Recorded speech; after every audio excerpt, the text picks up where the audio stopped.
തിരുവനന്തപുരം കഴക്കൂട്ടത്തെ 4 വയസ്സുകാരന്റെ കൊലപാതക കേസിൽ പ്രതിയെ കൂടുതൽ ചോദ്യം ചെയ്യാനായി കോടതിയിൽ പോലീസ് കസ്റ്റഡി അപേക്ഷ നൽകും. അതേസമയം പോസ്റ്റ്മോർട്ടത്തിന് ശേഷം തിരുവനന്തപുരം മെഡിക്കൽ കോളേജ് ആശുപത്രിയിലെ മോർച്ചറിയിൽ സൂക്ഷിച്ചിരിക്കുന്ന 4 വയസ്സുകാരന്റെ മൃതദേഹം ഗിൽദറിന്റെ അച്ഛനും ബന്ധുക്കളും എത്തിയാൽ വിട്ടുനൽകും.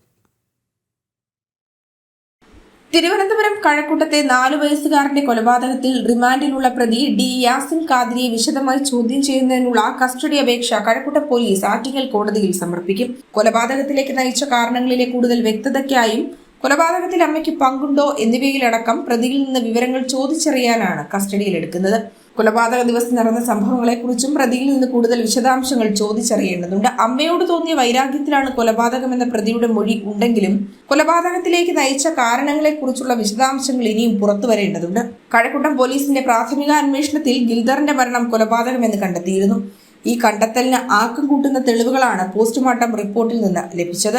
പോസ്റ്റ്മോർട്ടം റിപ്പോർട്ടിലെ വിവരങ്ങളുടെ അടിസ്ഥാനത്തിലാണ് കഴക്കൂട്ടം പോലീസ് അറസ്റ്റ് രേഖപ്പെടുത്തി കഴിഞ്ഞ ദിവസം പ്രതിയെ കോടതിയിൽ ഹാജരാക്കി റിമാൻഡ് ചെയ്തത്.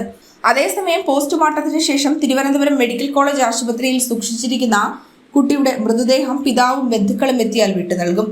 ഭർത്താവുമായി പിണങ്ങി ആലുവയിൽ നിന്നെത്തിയ പശ്ചിമ ബംഗാൾ സ്വദേശി മുന്നി ബീഗം 2 ആഴ്ച മുമ്പാണ് 1.5 വയസ്സുള്ള രണ്ടാമത്തെ കുഞ്ഞിനെയും 4 വയസ്സുള്ള ഗിൽദറിനെയും കൂട്ടി കഴക്കൂട്ടത്തെ ലോഡ്ജിൽ താമസിക്കാനെത്തിയത്. ജനം, തിരുവനന്തപുരം.